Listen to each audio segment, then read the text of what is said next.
Hello বন্ধুরা, দেখো এখানে আমরা কিন্তু সবাই রেডি হয়ে গেছি। ওই যে আমাদের সুপার হিরো সৃজনদা কিন্তু রেডি হয়ে গেছে, এই যে সঙ্গে সাগরদা রয়েছে। আমরা এক্ষুনি বেলুর মাঠের দিকে রওনা দেবো। আর কোথায় কোথায় যাচ্ছি সেটা আমরা আমাদের ক্যামেরা বন্দি করে তোমাদের সামনে কিন্তু অবশ্যই দেখাবো যে আমরা কোথায় কোথায় যাচ্ছি। একটু তাপসদার ভিডিওর সঙ্গে থাকো আর দেখতে থাকো আমাদের এই সুন্দর ব্লগটি। আমরা কি কি করছি সব দেখতে পাবে, আমাদের পুরো দিনের এনজয়টা। সঙ্গে থাকুন আর দেখতে থাকুন এই ধামাকাদার ব্লগটি। প্রত্যেককেই বলছি থাকতে হবে সঙ্গে। Let's go together.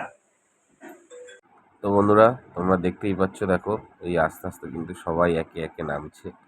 সৃজনদা নামলো, এরপরে আমার ওয়াইফ নামছে, তারপরে নামছে আমাদের দীপকদা, তারপরে নামছে কিন্তু আমাদের মৌমিতাদি।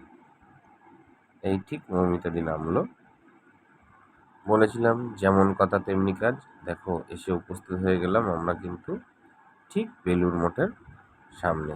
এই যে দেখাচ্ছি তোমাদেরকে, দেখো আমরা কিন্তু আস্তে আস্তে এবার সবাই মিলে প্রধান দ্বার গেট ধরে আমরা কিন্তু ঢুকে চলেছি ভিতরে। দেখো বন্ধুরা, তোমাদেরকে দেখাচ্ছি কত সুন্দর দৃশ্য, কত সুন্দর ভিউ। দেখো খালি তোমরা না আসলে কিন্তু বুঝতে পারবে না জায়গাটা এতটাই সুন্দর এবং এতটাই মিষ্টি লাগছে। এই দেখো আমরা আজকে গেছি নীলবাড়ি, যে আমাদের জন্য ওয়েট করছিল, সেই নীলু দিদি ভাইকেও কিন্তু আজকে আমরা পেয়ে গেছি।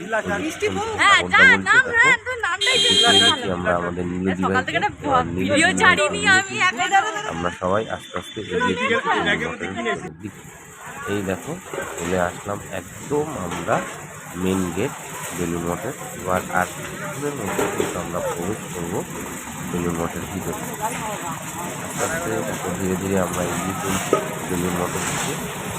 অনেক পুণ্যার্থীরা কিন্তু এখানে এসেছে। এই দেখো আমরা কিন্তু শেষমেশ আরও এক দাদাকে পেয়ে গেছি, সেটাকে পবিত্র দা। দেখো পবিত্র দাকে কিন্তু আমরা এখানে পেয়ে গেছি। এই দেখাচ্ছি আস্তে আস্তে ভিউগুলো তোমাদেরকে। দেখো কত সুন্দর পরিবেশ আর কত সুন্দর জায়গা। দেখতে থাকো তোমরা।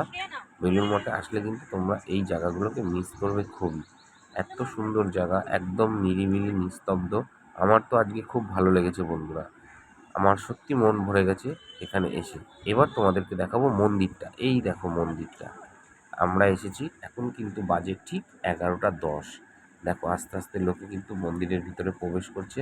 আমরাও এবার আস্তে আস্তে মন্দিরের ভিতরে প্রবেশ করব। বন্ধুরা দেখো মন্দিরটা কেমন লাগছে একটুখানি জানাবো। দেখো মন্দিরের চতুর্দিকে কিন্তু এত সুন্দরভাবে তৈরি করা। দেখো প্রত্যেকটা লোকই কিন্তু আসছে মন্দিরটার ছবি তোলার জন্য।